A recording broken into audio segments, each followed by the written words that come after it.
Do that. And so, Tracy, come on up and let's hear your story this morning.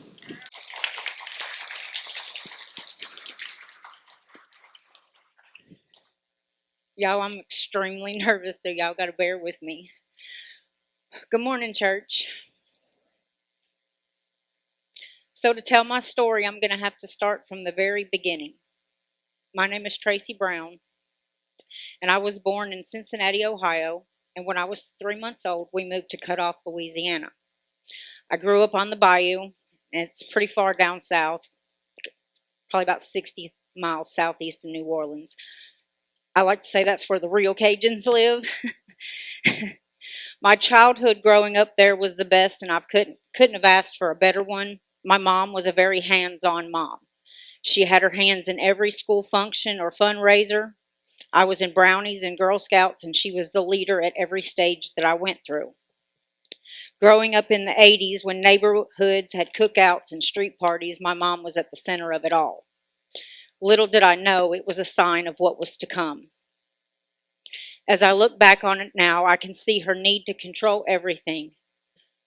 Let me give you a little background on my parents. My mom was 16 years older than my dad. She was married once before and had 4 kids from her first marriage. I have one half brother and 3 half sisters. My mom was 37 when I was born, and my dad was 21. I had one sister still living at home when I was born. The rest were already married, and my brother already had 2 kids.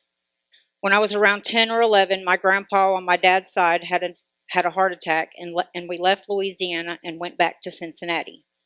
To a girl raised on the bayou, Cincinnati was a big change for me, and it took some getting used to. But moving to Ohio also changed the dynamics of our family. My parents fought a lot, sometimes physical. I can remember one time my mom knocked my dad out cold. My mom yelled a lot, and when she wasn't getting her way, everyone knew it. 4.5 years later, summer before my ninth grade year of high school, me and mom went to Mississippi to visit her sister and one of my sisters that lived there at the time. It was something we did every summer, back when my family all got along. I started school, and one day I came home from school and found the entire house destroyed, room from room. Everything was ransacked.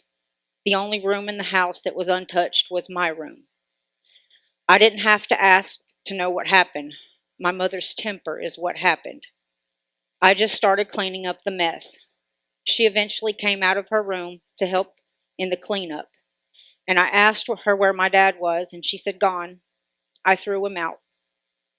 She told me that he had had an affair and the woman was pregnant. I was terrified. I was a daddy's girl, and the thought of him being gone and me being left alone with my mom terrified me. A couple of weeks later, I was walking home from school, and my dad came out of nowhere. I remember being so happy to see him. He told me that he came home that day to beg my mom for a second chance if he agreed to 2 conditions. He had to cut all ties to her and the unborn baby, and he had to agree to leave Ohio. He agreed to both. When we got back to the house, the U-Haul was parked out front, and just about everything in the house was already packed up. The next day was pulling me from school, and the day after that, we headed to Pontotoc, Mississippi, and everything changed. Pontotoc is a small Southern Baptist town, and I could tell right from the start the kids there didn't like outsiders. And I was an Italian girl with a big last name no one could pronounce, and Catholic on top of that. I was bullied and picked on, but I eventually made friends and started attending the local Baptist church.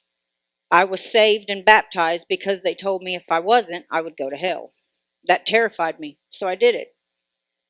I soon found out that the same people that loved me at church didn't like me at school or anywhere else. I wasn't a part of them.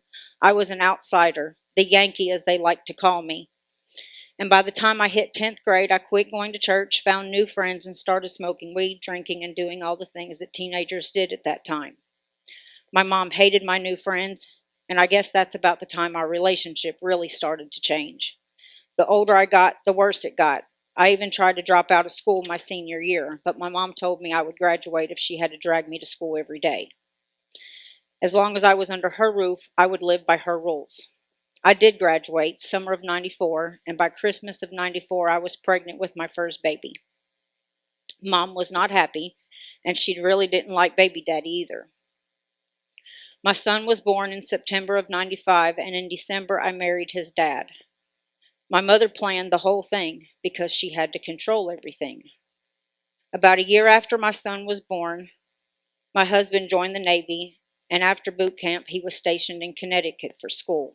When it was time for me and my son to join him in Connecticut, my mother did everything she could to try to convince me not to go. It was out of her control and she didn't like it. Married life wasn't all that perfect and we fought a lot. We lived off base, so everyone was always wanting to use our place as the hangout spot, and it eventually started to cause problems. After he graduated from sub school, we ended up in Virginia, and our marriage continued to get worse, and before long we were separated. When I called my mom, she jumped into action. She found me an attorney, paid for it, took care of everything. She wanted me back in Mississippi, but I didn't want to go. I liked Virginia. There were some disputes between me and my husband over the custody, but we eventually settled on a joint custody with neither one of us having primary, which would later come back to bite me. I started dating, and by January of 99, I found out I was pregnant, but boyfriend didn't want this baby and told me to get an abortion. That was not an option for me. So the relationship went down fast, and before long, I was single again. Bills were piling up. I wasn't making enough to cover the expenses. I was writing bad checks just to feed me and my son. Not long after that, my heat was cut off. So there I was in a house with no heat, my son, and pregnant, and I was about to lose everything and be out on the street. So I called my mom, because that's what you do when you're in a situation, right? You call your mom. She flew to Virginia. We loaded what we could in my car, and back to Mississippi we went. My daughter was born in summer of 99. I started attending the local Catholic church this time around, even got my kids baptized. I wanted to get on my feet, get a job, move out, provide for my kids as a single mother. My plans for that were shut down. My mom said I couldn't get a job because she didn't want the kids in daycare, and she didn't trust any of my friends to babysit either. So I thought, okay, I'll go back to school at night and she can watch them. Nope, that wasn't an option either. So there I was, 24 years old, divorced, a mother of two kids, and trapped in my mother's web with no way out. By then, I was desperately looking for a way out, and in December of 2000, I met who would become husband number two. He was 7 years younger than me, and Mom didn't like that, so the fights got worse, the rules got stricter. I would go to the Catholic Church and talk to the priest about my situation and the problems I was having with my mom, and he generally seemed like he wanted to help. Little did I know he was feeding information back to my mother, which always put her one step ahead of me. One day I made plans to go to my boyfriend's house and hang out, play video games with the kids, and an argument broke out between me and my dad, and he punched me in the face. The next day I told my mother I was taking the kids and I was moving out, and she threatened me. She told me if I moved out, she would take my kids from me. So I waited until her and Dad was at work the following day, and I moved out. I took everything of mine and the kids, and I left. I moved in with my boyfriend and his mom, and when she got home that night and discovered I was gone, I'm sure she was furious. Because what she did next destroyed me. It was January 2001, and my dad's birthday weekend. He called me to ask me if he could have his grandkids for his birthday, and I agreed. I took them over there, I dropped them off, and the next day my world was turned upside down. Remember when I said I didn't have primary custody of my son? She called my ex-husband. She fed him full of lies and had him come to Mississippi to take my son. She arranged a legal kidnapping, and she gave him 24 hours to get out of the state with him before I knew anything about it. I was devastated. How does a mother do that to her own child? And I hated her for that. The next day, when I was finally able to reach my son on the phone, he screamed and cried for me. It's a cry that I can still hear in my ears today. That's something a mother never forgets. My mom treated me like I deserved it because I didn't do what she wanted me to do. And shortly after that, I was served with custody papers for my daughter. She was coming after her now. She told me she would do whatever she had to get my daughter for me, and that is exactly what she did. I married my boyfriend, thinking it would help me in court. I told the priest at the Catholic Church. Guess what he did? He told my mother. But it didn't matter because she had a different plan. She convinced me that the biological father had found out about the custody battle and he was coming to join in the fight too. And I freaked out. He didn't want her, and now he does. My mom said the only way to stop him was for me to sign over custody to her and she would stop him from taking her. And I believed her. Something I will forever regret. Believing my mother. Because who doesn't believe their mother, right? And in April of 2001, she had custody of my daughter. She had everyone in the family against me. I was casted out as the sister who gave her kids away. At least that's what she told them. I later found out that she had sold the house in Mississippi and had 30 days to move out, and they couldn't leave the state until we went to court. So she made the whole biological father story up just to get me to sign out of court. And on Easter Sunday, I watched my mother leave Mississippi with my 1-year-old daughter, headed to Wichita, Kansas. I was devastated. She knew moving far enough away, I wouldn't be able to see her every day, and that put her in better control of everything. After they left and both of my kids were gone, I just seemed to go on with the motions of life. Life just seemed to get worse. I lost my job. Husband lost his. We were about to be evicted. And in February of 2002, me and husband left and we moved to Ripley, Tennessee. A friend from high school lived here, so she said we could stay with her until we got on our feet. Phone calls with my daughter were controlled and timed on how long she would let me talk. There were times when I would call every day. That was put to a stop. Mom didn't think she needed to talk to me every day, so I was limited to one call a week on Saturday. Phone calls to my son were the same. His new stepmom controlled those calls, and she would listen to on the other end of the phone, and if I asked too many questions, she would end the call. Thanksgiving of 2003 is when I finally got to see him for the first time since he was taken. It was the best Thanksgiving I had had in a long time. But it was Christmas of 2004 before I got to see my daughter for the first time, but I had to go all the way to Kansas to see her. That was the condition my mother made. When she saw me, she had no clue who I was. But what she did know was my voice. A voice she had talked to so many times on the phone. A voice she knew was her mom's. And when she heard my voice, she hugged me so tight. A moment I will never forget. By summer of 2004, my son was allowed to start coming to see me on summer breaks, but I was responsible for buying the plane ticket and the extra fees for him to fly alone. That took my entire income tax check every year. My daughter was not allowed to come. My mom said I had to go to them, and that always made it impossible for me to afford. It was like she was making me choose which kid did I want to see the most. They left Kansas in summer of 2004 and moved to Ohio, which put her a little closer to me, but not close enough. My life had started to fall apart again in my second marriage, and that was just enough, and we got divorced, and that was just enough ammo for my mother to keep my daughter away from me, which only seemed to make me feel even more alone. Why was this happening to me? What did I do that was so bad? Why was God punishing me?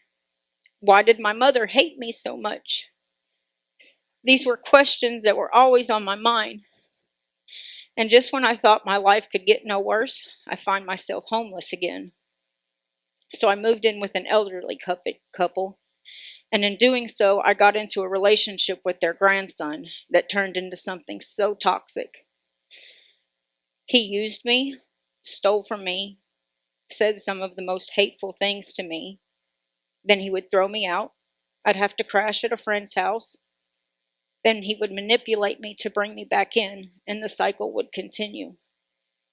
This cycle went on for 2 years before I finally had enough, and I was as low as I could get.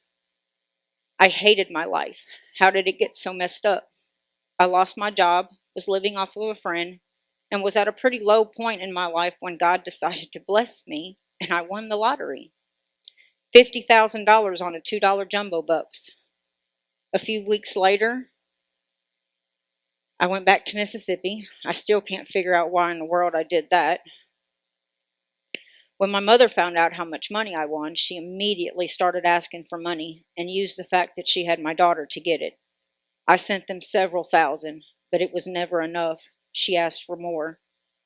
And once I got back to Mississippi, I started working with my cousin. I started dating someone I absolutely had no business with. However, it didn't last long. He violated his parole and went back to prison, and I wasn't going to wait for him. We were not that serious. So I let my friends set me up on a blind date that turned out to be a high school crush. It went well, and we started dating. My mother approved of the relationship to my surprise. She knew his family. She let him bring me she let me bring him on one of my visits to see my daughter. She told me during that visit that my daughter could come for 1 week in the summer.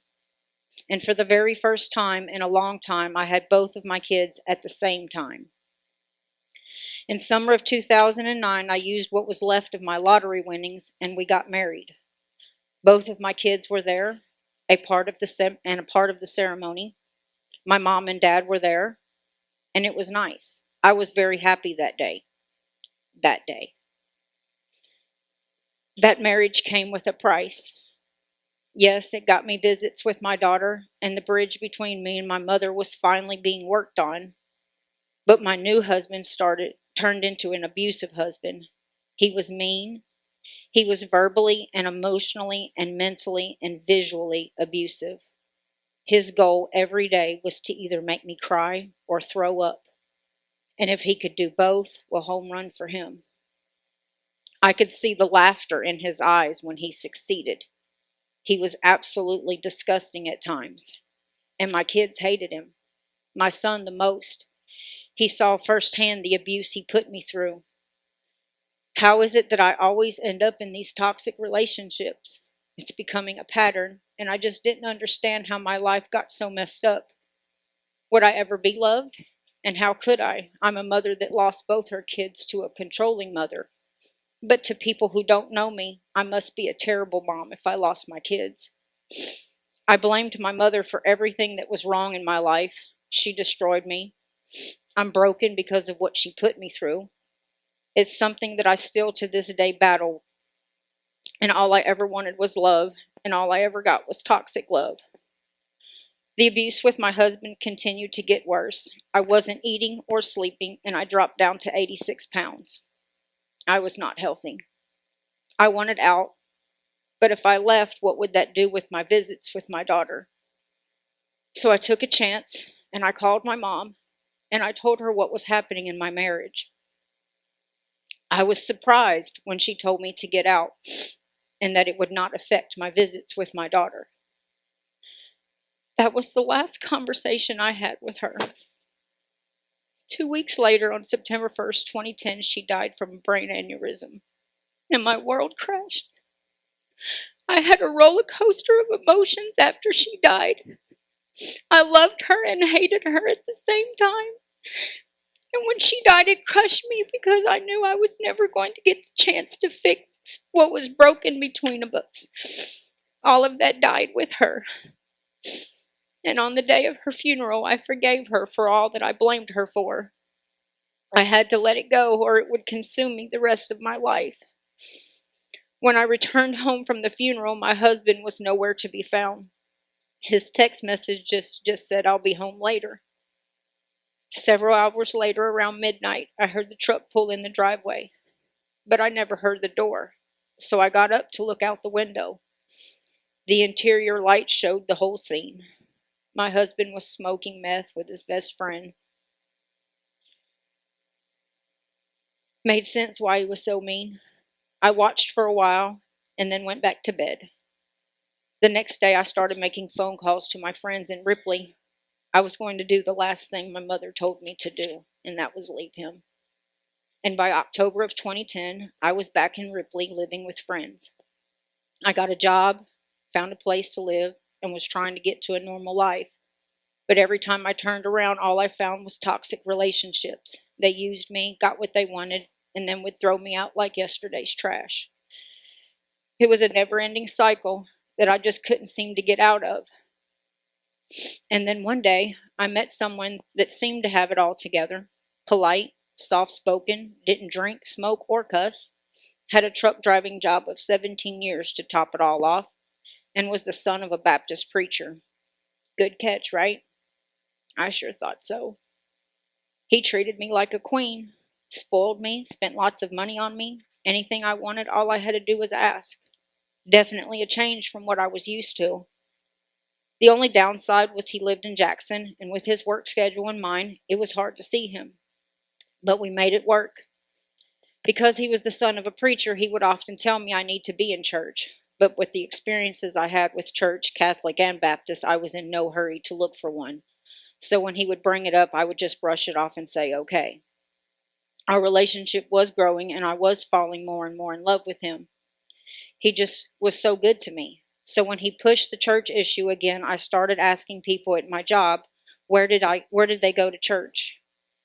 Memorial Day weekend of 2018, I attended my first service at Victory Baptist Church. I didn't know it then, but Jesus was working in my life.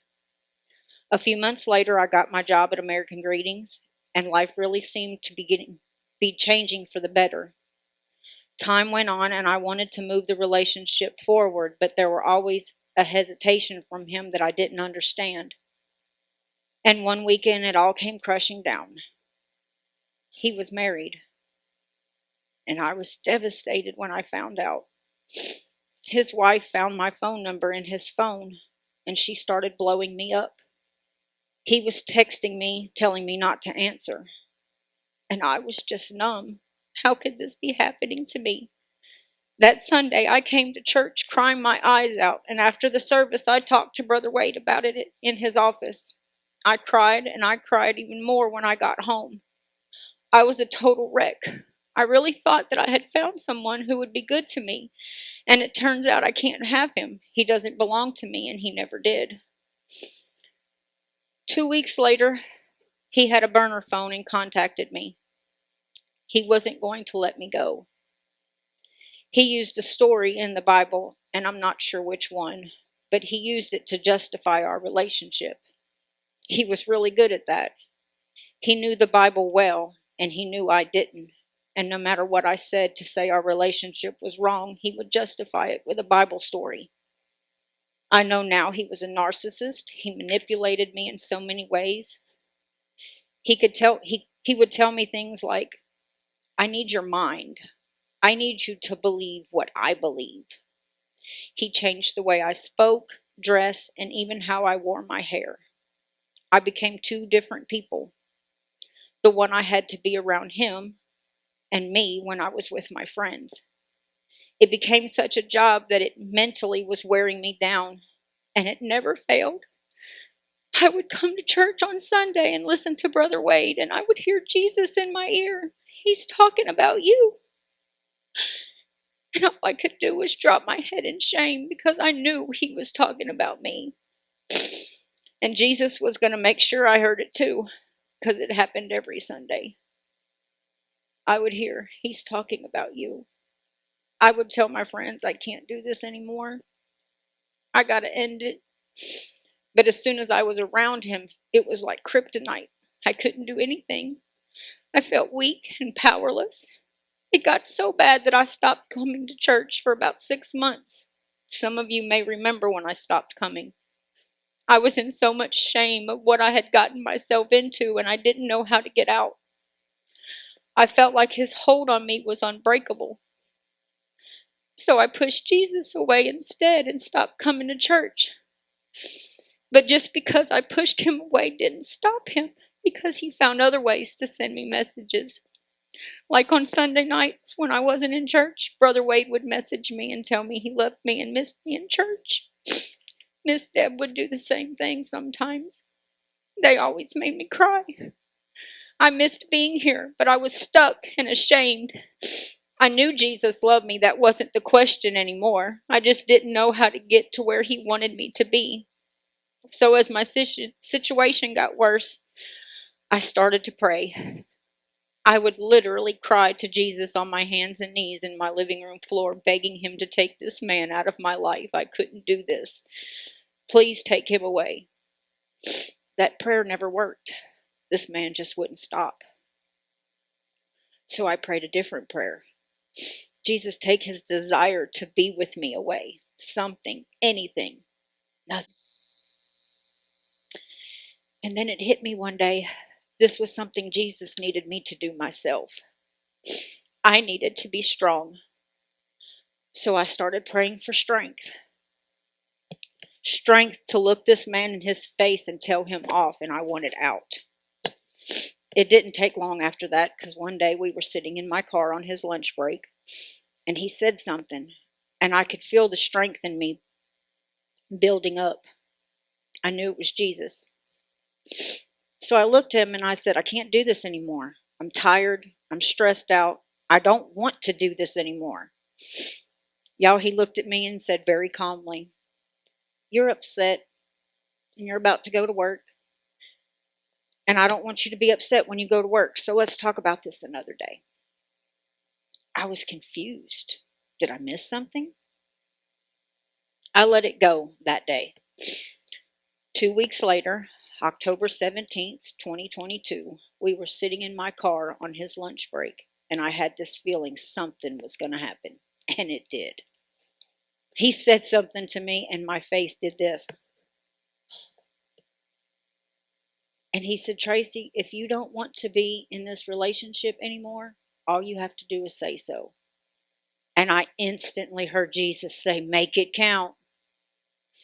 I turned and I looked at this man and I said, really? Because 2 weeks ago I told you I couldn't do this anymore. And your response to me was, I'm upset. Let's not do this right now. I said like this. Today's a good day for me. Good time. It's great for you. Works for me. Works for me. Worked for you. The blood drained from his face. He didn't say a word. He got out of my car, jumped in that truck, and I didn't skip a beat. Me and Jesus was out of there so fast, and I never looked back.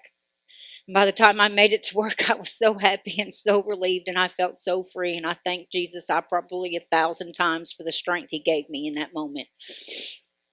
A few weeks later, with the blessings of Jesus, I started my t-shirt business. And as they say in recovery, I'm 15 months free. I'm still a work in progress, and I have a lot of trust issues because of what I've been through.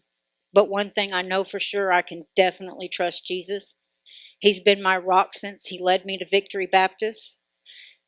Right now, it's just me and Jesus. I feel happy in my life right now. My son is 28 now and lives next door to me at the moment. My daughter is 24. She's still in Ohio. I don't see her as much as I would like to, but I do have a good relationship with her, and I'm blessed for that. And I'm most blessed to be part of the best church family I've ever had. And I thank Jesus for y'all, and I love you guys.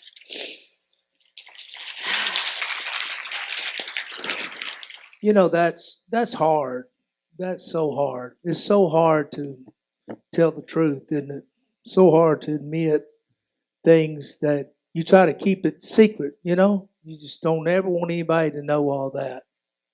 And to get up here and to share that. And I'm sure you wonder what would motivate somebody to share their deepest, darkest, intimate secrets. I'll tell you what it is Jesus. Because Jesus says the Father desires those who will worship him in spirit and in truth. When Jesus talks about walking in the light, he's not talking about sinless perfection. He's talking about being honest and real. And I'm going to tell you, you're never going to find victory as long as you're a liar. You're not. As long as you're lying to yourself and you're lying to other people, then you're not going to have the relationship with God that you need. You know, it's kind of strange, Tracy, that I posted something last night that just kind of hit me during the week, and I actually posted on Facebook, whether anybody read it or not, I don't know. But I want to read it to you this morning.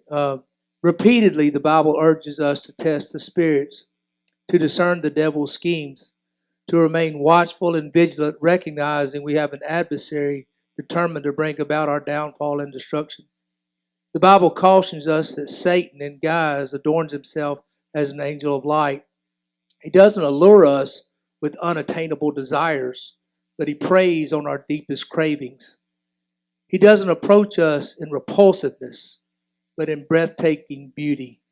A master of disguise, he infiltrates our lives through family and friends and lovers. He assumes various forms, a suave orator or a seductive siren, uttering truths intertwined with just a hint of falsehood to poison our existence. Promising freedom, he leads us to captivity. Promising pleasure, he torments us with its elusiveness.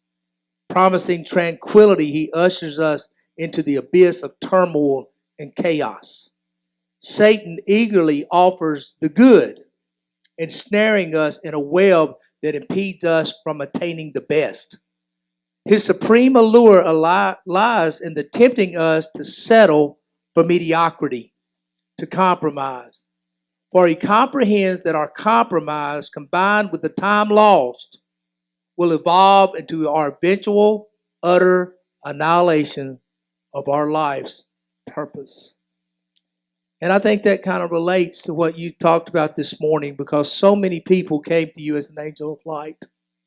They did. And yet, somehow, Jesus has brought you through that. And that is an amazing story. Because so many of you in this room and maybe watching by Facebook or YouTube, man, you sick of God. You tired of you question it just like Tracy did. You're like, how could God do this to me? Why? Let me tell you what, folks. God's on your side. God's not doing that to you. Now, it could be Satan, it could be our own choices, but God's not doing it. God wants to deliver you from that. But you've got to come to the light. And as long as you're walking around in the darkness, as long as you're walking around in your lies and listen to the lies of other people, you're never going to find that light. It's time to come out of the darkness. It's time to walk in the light. It's time to admit that maybe everybody else is not the problem. Maybe you're the problem. Maybe there's something in you that started as a root cause in your childhood that's making you crave this love and attention, and nothing has fulfilled it. You just haven't got it yet. And so you're looking with all the wrong choices in all the wrong places, and nothing's fulfilling you. Maybe the problem is our choices. Maybe the problem is us.